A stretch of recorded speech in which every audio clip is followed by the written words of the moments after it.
Hi, thanks for listening in or watching. It's Rainbow Laces week as well, hence the background. Shout to Jim for spending all that time doing the logos. They're brilliant, I must admit. And it took me, I'm embarrassed actually to say that I didn't know what they all meant until recently. So maybe we should have a quiz at the end. I'll throw that over. No. But listen, we're playing Chelsea this weekend, and we've got Tracy of Chelsea Pride. Hey Tracy, how you doing? I'm not too bad. I'm not too bad. It's fantastic to be rainbow laces time. Brilliant time of the year, I have to say. Look forward to it every year, even though it's slightly different this year. Really Yeah, different. you done celebrations last year, like West Ham as well, women as well, didn't you? Loads of Yeah, celebrations. yeah, really, it was fantastic. And this year, sort of, we're all trying to pull together the best we can, even highlight stuff we've done last year, and then hope to go big. I'm sure we all want to go bigger next year if we get the opportunity. Let's hope we're out of the COVID situation by then. Yeah, absolutely. Yeah, it's no, it is a great shame because it is one of the best times of the year, and I think everything about visibility it helps people, So at least we're still out there just trying to do content like this, I guess, as well, Yeah. just to make sure that to let people know it's okay, they're not on their own. Hey, oh look, who's this? Oh, is that Zoe? Well, Zoe, I've dragged you on this now, what, 3, 4 times in a row, haven't I? So thanks ever so much for joining us. Zoe, how are you doing? Yeah, I'm good, thank you, Joe, and thank you for having me again. It's always a pleasure to be on. So yeah, can't complain.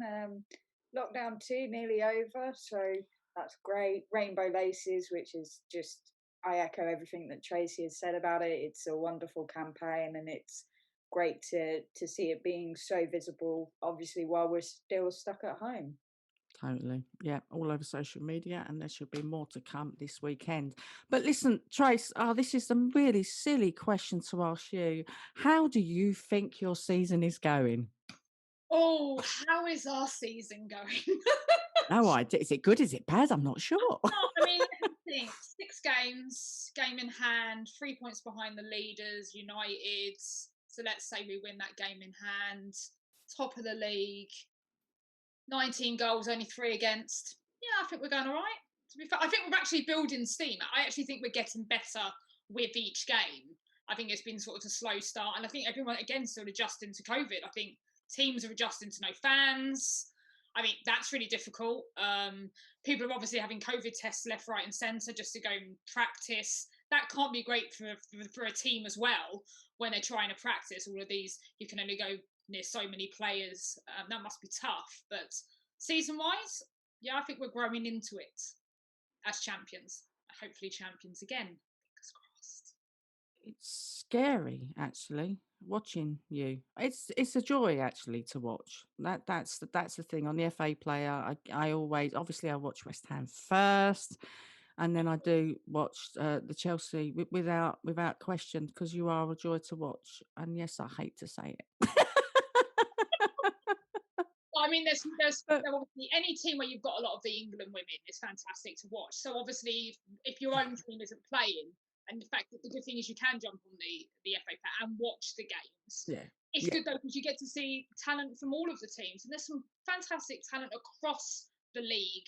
To be Mm. fair, And um, that's what is great about the FA player as well. It gives everybody the opportunity to have a peek into the women's football and see the class and the quality that's out there, and there's no excuse not to because all of the content, realistic, the majority of the content every week is there to be watched. There isn't really no excuse. Mm. Luckily, our games this weekend is obviously on BBC, Red Button, Red and button. the iPlayer. So Mm.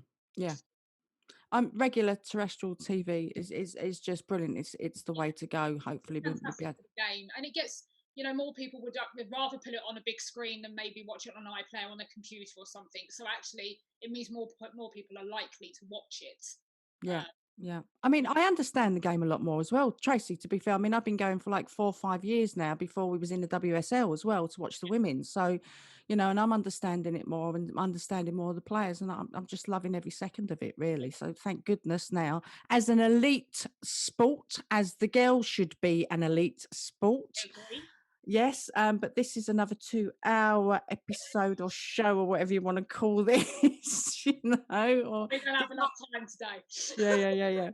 yeah. But yeah, look. Also, look, Zoe, I'm going to throw it to you. Look, we lost Matt this week. He's now departed. He left a lovely little message as well on Twitter. He was just taking a walk, and he just said he'd like to say how proud he was to have the opportunity to manage the women's team at West Ham United Football Club, and sad to say goodbye. But it was interesting to see what he'd penned, and I'm going to look, because I've got it over here somewhere. There it is. I feel it's time. The time is now right for a change for both myself and for West Ham United. And I think I can really appreciate his honesty from day dot. And that summed it up for me, and the character that he is. I love Matt, and I will miss his dulcet tones on the touchline, that's for sure. He's a really lovely fella, and actually gutted that it didn't work out. I think it's the right decision for him and for us. Zoe, what do you think? Well, I have to agree, but you can't talk about Matt Beard without first saying how influential he has probably been at West Ham women, and he probably doesn't realise what sort of legacy he will have left to the club. I think for a new club coming into the WSL, there was probably no one better we could have brought in. You know, he had experience with Liverpool, experience with Chelsea, experience in America, you know, and there's a lot of players who owe their development to him. And so I think the foundations and what he's done in these last, 2 to 3 years, we're going to see the fruits of that further down the line. And I have to really admire him for actually stepping up and saying, after our, apparently, according to several media outlets, it was after our defeat to Brighton, he went to Jack Sullivan and said, I'm not the right man for the job. And I think for someone to go and say that at the top level of women's football, it shows he's got our best interests at heart. He knows that unfortunately the journey's come to an end, but he's done phenomenal things for West Ham women, and we wouldn't be where we are without him. So I couldn't have a bad word to say about him, really. No, because obviously Tracy, it was at Chelsea as well, wasn't he? So Yeah, I mean, and I think it takes a lot for someone to wake up one day and go, maybe I am at the end of where I need to be. Maybe someone else needs to come in with fresh ideas. And you could say that about any team, be it men's league, women's league, it wouldn't matter. For someone to wake up and think someone else needs to take what I've done and drive it forward and admit that, it's quite a brave thing to literally say, walk up to an owner and say, you're going to need to get someone else. Realising that, the club is always going to be bigger than a manager. And that's always true. Talking from a team who's had a lot of managers in the men's game anyway. But yeah, I mean, it's only when you look at the reasoning behind it, and obviously wanting your team to grow. Yeah, I mean, that you've got to look at the honesty that he gave there in what he said. Yeah, I think also showed the character of the person that he is, really, and I think Zoe's right. The foundations that he laid in the first years of the WSL, there couldn't have been a better person for a job. What a bloke, really. Top bloke, Matt. If you watch, probably won't, but we all love you, and you're once a hammer, always a hammer. That's what we say. But yeah, but look, I'm moving on, because otherwise we'd be chatting for hours again, right? So, but Tracy, listen, same questions I usually kind of ask anyway. Which player do you expect to be dangerous for both sides? Oh dear. Okay, for us, the A player is always going to be difficult. I can pick 3 off the top of my head. It depends also who comes on the pitch, who starts the game. So you're showing off, Tracy. Now this is, do you know what I mean? I've got 2 full teams to pick from here. So I'm. I could pick 4 people randomly off the top of my head. Kirby, England, Kerr, Harder. I mean, do you want me to keep going? I could just name them all, and it's just going to be one of them. We're talking quality on and off the bench. It'll be difficult to pinpoint who could be the star player of the game. And for you, you've also got do have some talent in your team. ex-Chelsea players in your team as well. Is it Emily Van? Is it? I'm not sure how you say her Van surname. Egmond. Yeah, that's your star player personally. Yeah, I mean Martha as well is one for Yeah, us, I agree, but that to me, I think I've even made a note. Was it 10 appearances, 4 goals. So I think that's going to be maybe a pinpoint play for you on Sunday. But I mean, it does depend who starts for us right now. You know, it is who's going to be on the pitch to begin with, and when you sort of can in fact, you don't even start England in some games, and you bring one, you're like, wow, she's not even starting, and then you look at the people on the pitch, and you're like, that Emma's got a job in her hand, because we have a lot of big players, and you've got to rotate and keep them happy, and that can't be easy. No, it can't be. But this is the thing. I mean, it's astounding how you've all gelled as well. This is what I can't. Yeah, I actually feel quite jealous about that, because you have all really gelled and you all really play well together. And I think you're right. I think it might actually work against you in the end if some people want to play and then unable to play. You know, it's hard. I mean, you can say that about any, I suppose, football team where you have a large squad. You have to keep everybody happy, and you have to realise it.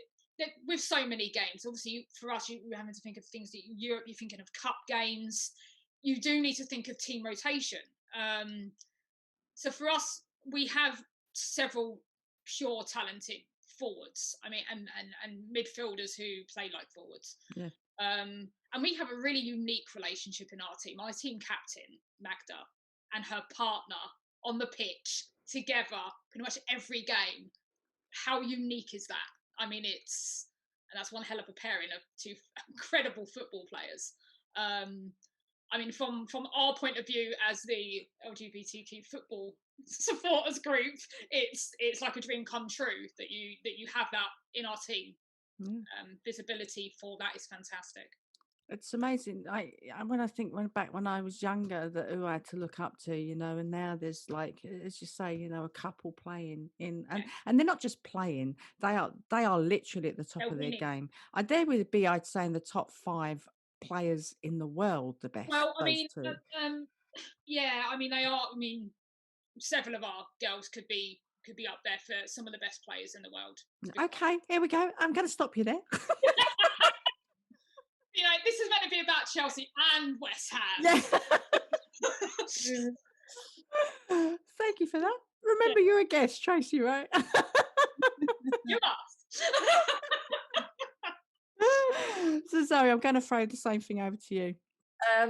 I think Tracy's stolen my West Ham player, because I was going to say Emily Van Egmond. I think, you know, we've really unlocked the way for her to play recently, which is her, you know, moving forward as part of the attacking 3 or the attacking 4. And in those phases of play, she's phenomenal. She covers up so much ground. She's got a brilliant work ethic.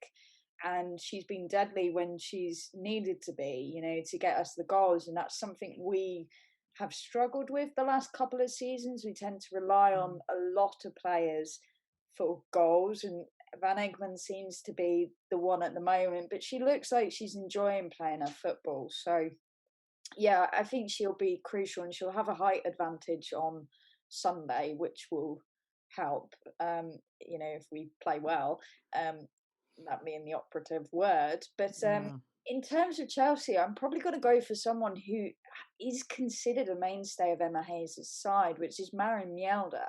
Wow, what a player. Such a great player. Like, honestly, she is phenomenal. Whatever position Emma puts her in, she is, 100%. You know, she gives 100%. And I think her playing at right back, she is the link up with Leopold, with England, with Kirby, with Harder, with Kerr, with any of those players. You know, they just know they're going to get the perfect cross from her. And that ball that comes in is to your feet or to your head, wherever it needs to be, it is on point. And she's just such, I think she's one of the most underrated players in the WSL currently.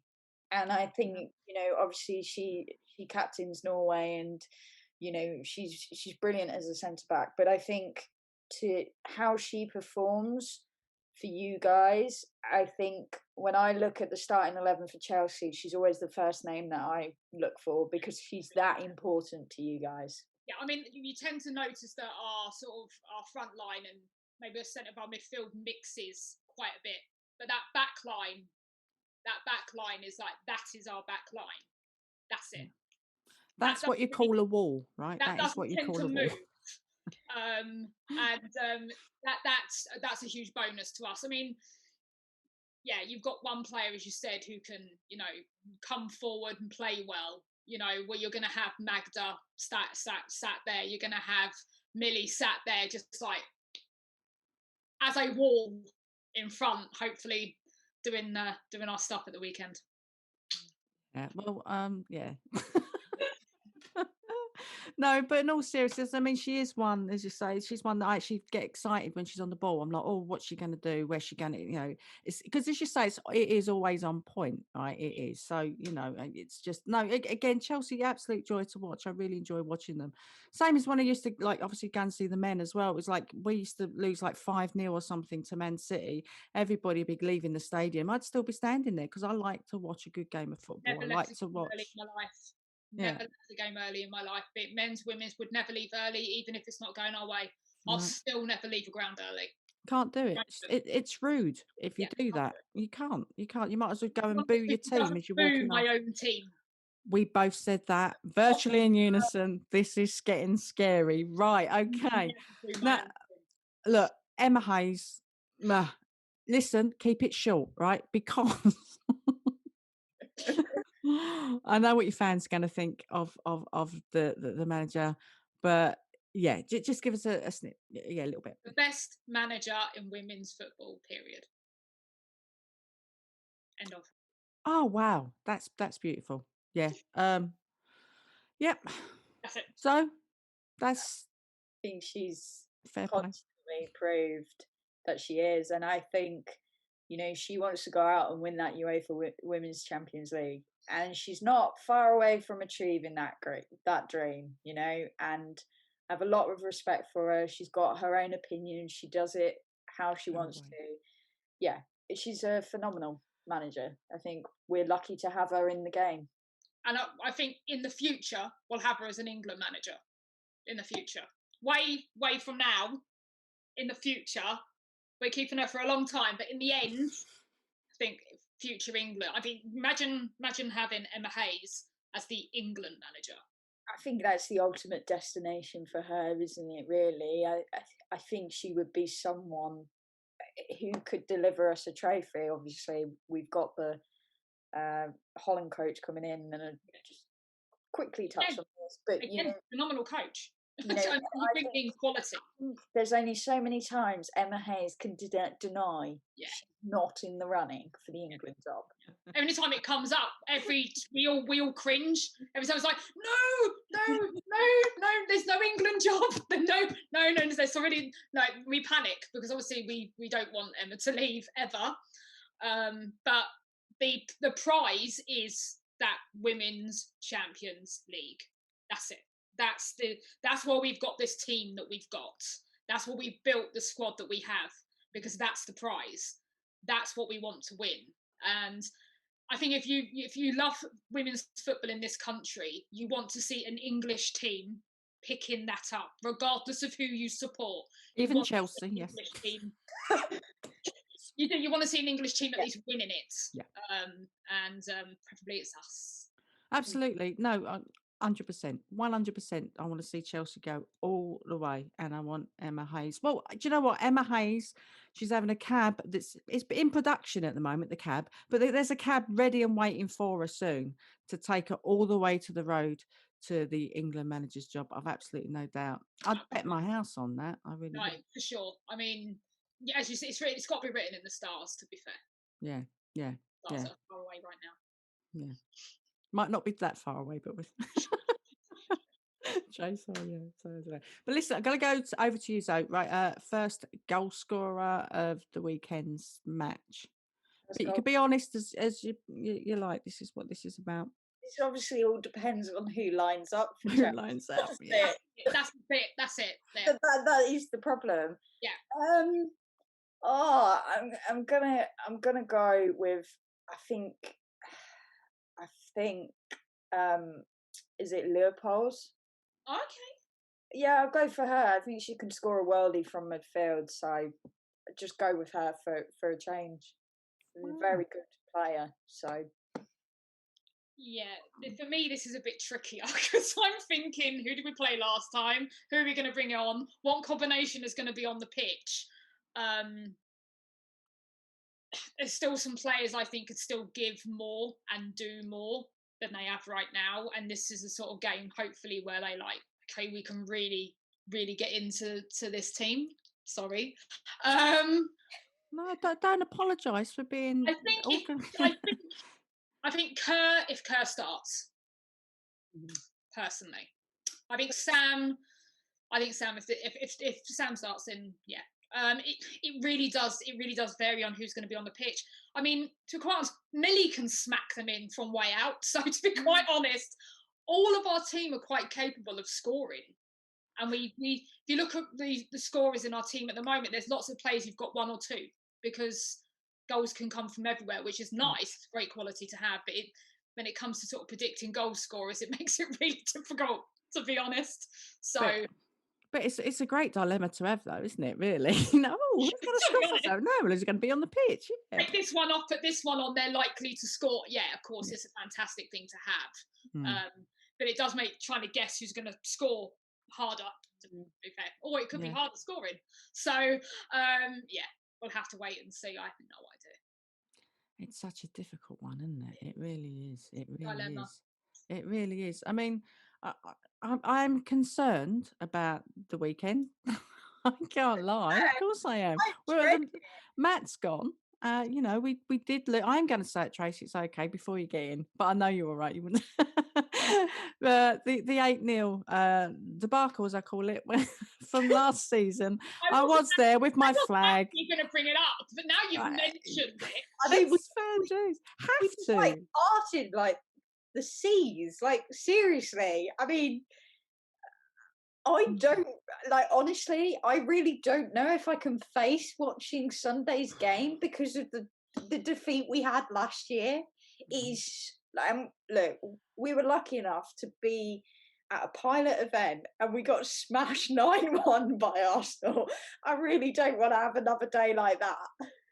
Yeah, that was a bad day at the office. That was a lot to do with officials as well, but that's a whole other conversation. Wreck a game, let's be fair. Be it any game of football, an official can absolutely and utterly wreck a match by so many ways. I'm not saying all refs are bad because that isn't true, and all lineswomen aren't bad. No. It's true. However, you do get decisions sometimes, and sometimes a ref will blow too much and there'll be no structure to a game and it won't flow, and every game needs that. That's right. And then someone gets too many cards early and then they're on tender hooks and they're not sure they want to tackle because you don't want to be sent off, and it wrecks the flow of a football game for sure. And I don't want any of that at the weekend. I'd like to just see a good game of football play out, because that's what I want to watch. I want to watch an entertaining game of football. I don't want the conversation at the end of it to be, oh God, that ref's decision was so bad. And which is what we're getting a lot in football at the moment, unfortunately. Exactly. I mean, this is it. This is the problem I have when I'm watching a match. I'm looking at decisions. I'm thinking, oh my goodness, here we go. And it does, as you say, it spoils the flow of the game, especially when they start throwing about the yellow cards. I think, again, like it's going to take years to sort of like just ensure that we sort this problem out that we've got within all the leagues, to be fair. But yeah, okay. Oh God. Okay, score predictions. Okay, I'm gonna subtly say 5-0. Okay. I'm sort of similar thinking, but 5-1, because we've only let 3 in.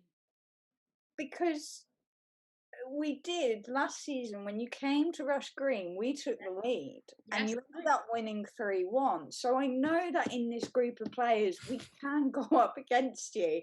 I just still think we'll probably concede 5 goals. So I'm going 5-1. Okay. I think we're going to pop one in as well. I actually put down 5-1 at the beginning of this. This is what I actually thought. Seriously, I can't believe Zoe and I very rarely agree on a scoreline, but yeah, 5-1. Obviously not to West Ham, but yeah. But I just think, I mean, like, I'm not going to take anything away from West Ham. We've got some exceptionally talented players, and on paper we should be at the top tier without question. And it's going to be, just don't know what to say. If I'm excited, I want to know what's going to happen. Yeah. So I want to get this match out of the way. I want then to be do. announced what manager we've got, for us to focus and move forward. You know, That's the trepidation I have about Sunday's fixture. We haven't brought anyone in, and the rumour mill has gone very quiet. And I don't want to criticise the club in any way whatsoever. I'm sure they're going about the process in the quickest way possible. But we've got 3 games in December, and our next 2 games after Chelsea I see as a 6-pointer. So it's like, if we had brought a coach in before this game, I probably would have been like, yeah, the players will want to go out and impress whoever's, on the touchline.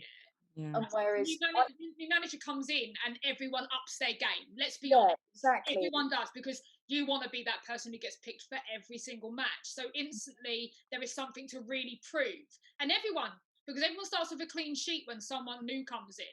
You're all seen at the same. You have to reprove yourself, which isn't bad for a team in general, because it means everyone does up their game. Yeah. It's difficult when you're sort of in limbo. And then you get us. I think we'll give a good account of ourselves, hopefully. Better than last year, hopefully. But saying that though, Tracy, haven't you got fans going back to Kings Meadow? We do have over 700 fans there this weekend. Okay, so I'm just going to change that scoreline a little bit now, maybe. I mean, I'm on the Women Chelsea Supporters Group site on their page and speak to them all the time. And yeah, they've done what everyone's sort of doing. Season ticket holders, very limited on who can go in. That's right. First come, first serve, isn't it? Basically? Yeah, which is what most clubs, to be fair, are doing. So it's about 700 in, and they'll have them completely dotted around the whole place and spread out. So yes, it will be the first game where we have a mighty crowd back in our mighty team. So. Oh, well, I just wish we were there to sort of just back our girls up, really. It's going to be a tough game for them without the manager. I know a lot of people came here just because of Matt, so I think it's going to be very difficult for them. And I wish that we were there to sort of like just put our arms around them, obviously, from a distance. Can't even do that at the moment. You couldn't even get close, even if you wanted. No, just to, I just wish we were there as a little comfort blanket for them, to let them know that they've got people there. No matter what happens, we're always there for them, because that's what we're fans. I think some fans forget that they're actually supporters, and they forget the meaning of the word supporter as well. I think this is key at the moment. I think with a lot of fans are starting to expect too much, but yeah, no matter what the score is, I'm looking forward to it. Fans, they all expect, I mean, saying that, I mean, to be quite honest, it could be a cagey game. You just don't know what's going to happen. And obviously, whenever we play, everyone just presumes there's going to be bucket loads of goals. And then you've got the pressure. Everyone presumes you're always going to be scoring loads of goals. That's an added pressure then, because everyone just presumes that's what you're going to do. Yeah. Which is why I didn't sort of go 8-0 again or anything like that. I held it back. I reined it in. That's very nice. We appreciate very that. nice of you. I will have to buy the first round when the country is COVID free. I'll buy the first round. Yeah, but it's I don't know. It's going to be. I mean, I think our first one is the 20th against Villa. We got our peeps coming back, haven't we? The season ticket holders. So really, I mean, Zoe and I were lucky enough, because we're both season ticket holders, obviously for the women. Is that we was lucky enough to go to the pilot scheme there, and it worked really well. I felt safer there than going to Tesco's, to be fair. So, or Aldi's, or Lidl's, or Sainsbury's. It's like it's so dangerous going shopping. It's mostly the most dangerous place to go. Yeah. Football grounds are not going to be the most dangerous place to go. However, the government's argument is it's the travelling to the grounds, not the grounds themselves, which is then the problem. That's it. So yeah, that's their argument on the case. Because inside the ground, every ground in this country, no matter what league, no matter men's or women's game, they are going to be so careful. Yeah, they're all follow. They've got to follow the procedures. That they have to. You know, you got the fans know what to expect now as well because they've read about it. What they expect with temperature checks and everything like that. Now, if they don't get it, people are disappointed and they will shout out just with a tweet, and that's it. Game over. Literally, pardon the pun. Yeah. So, I mean, I'm looking forward to the day where we don't have to worry about, you know, walking out the house with a mask on, and the fact that we can go back to some form of normality, as normal as it will be, I think, after COVID, because I think that will leave a lasting legacy for some time after this pandemic. But for football wise, I'm sure we all just want to get back to the game we love and being able to just enjoy going to those games and supporting teams that need the support, and financially the clubs that need fans there so they can afford to keep going in the future. I just hope it hasn't put the WSL and women's football as a whole back a few years, which I think it may do. Again, it all it depends on the upcoming sponsorship for next season as well. It's it's really exciting times as well for women's football. But I do think as well that actually being in this lockdown situation as well, it highlighted as well, and there was a lot of press about it with the elite sport that were not really classed as an elite sport. So I think, and I'm hoping that a lot more people will now stand up and make the difference. So we might actually push this a little bit more forward actually than before, because more people are actually aware, and it's brought a few other things out of the woodwork that a lot of people weren't really aware of. So hopefully, but listen, Tracy, I'm going to start waffling on. Is there anything you want to sort of plug? So I think you've got something coming up in a few days' time. We'll just have some stuff going out on our channels over the weekend. We'll plug you into whatever we're doing before the game on Sunday morning, and then we'll tweet you after the game. Why not? Because that will be joyful, I'm sure, from our side. So we'll chat to you throughout Sunday quite happily. I'll just keep messaging you all while the game is on. I'm looking forward to it. Again, you know, look, I just love football, and especially, you know, I think what I've missed more, which has really been surprising to me, it's been quite an eye opener. I'm season ticket for men's and for women's, right? I've actually missed the women's more than I have the men's as well, and that's been a bit of an eye opener for myself as well, really. So yeah, there could be a cheap season then, maybe. I think at the end of the day, I think it's a completely different atmosphere. Let's be fair. Yeah. It is. It's a completely different atmosphere when you go to the men's and the women's game. Yeah. I don't know. There's a more very, I don't know, warmly family feel when you go to the women's game. It does have a completely different atmosphere. It does feel inclusive. I think people do feel more safe. But again, I always say we can't be complacent. We still need things like rainbow. No. I know there's been issues down at Kings Meadow, which you look at our team, look at the players in our team, look at how the players in our team identify, and then listen to your language. Absolutely, and I think. Yeah, and that's the one good thing about women's football as a whole. I think, you know, we've always got that there. But I think we still have to be very careful of what other influence you can't ever be complacent. Never. You know, you take 2 steps forward and you're 1 step back, and that's how it moves in time. So that's how it's always going to be. You're always going to have that influx, and Rainbow Laces is great. You get those couple of weeks of really highlighting it. But for me, this campaign doesn't stop after 2 weeks. The work that we do is all year round. And that's what we all do, all of the groups that do the work we do. It isn't just, for 2 weeks we get to, you know, the banner comes out and wave it, and that's it. It's not like that. And people presume it is. Here goes that rainbow again. Well, it's a bit more than just a rainbow, thanks. That's right. Yeah, absolutely. It's Pride season as well, exactly the same thing. People just think it's party season. You know, I was there back in the day when people were literally like spitting at you as you were marching. A march, it was protest. It wasn't, you know, party. I mean, I remember doing my first Pride when I was 16, and I'm now, nearly 43. So I feel very old. And back then it wasn't the joys of what it is now. I mean, you know, it was completely different to what it is now. I mean, yeah, we do have a great time, and it's great that all of our groups are in the Pride March, and it's fantastic, and it's a great atmosphere.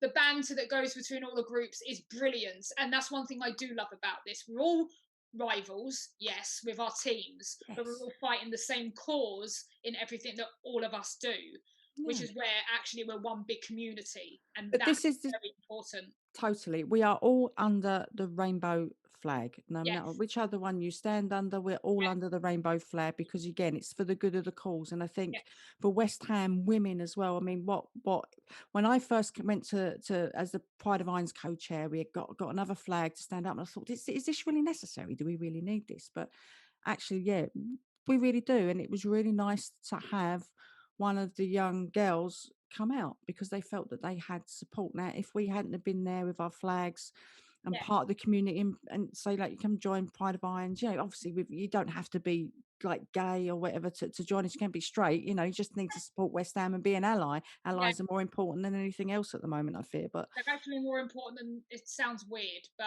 no, in the way that we all grow and the way that we all become accepted is the main thing isn't us, it's our allies. That's right. Yeah. Because they are the ones who can make the huge difference. And they're the ones who can help educate others. Yeah. And education being the big thing. Yeah.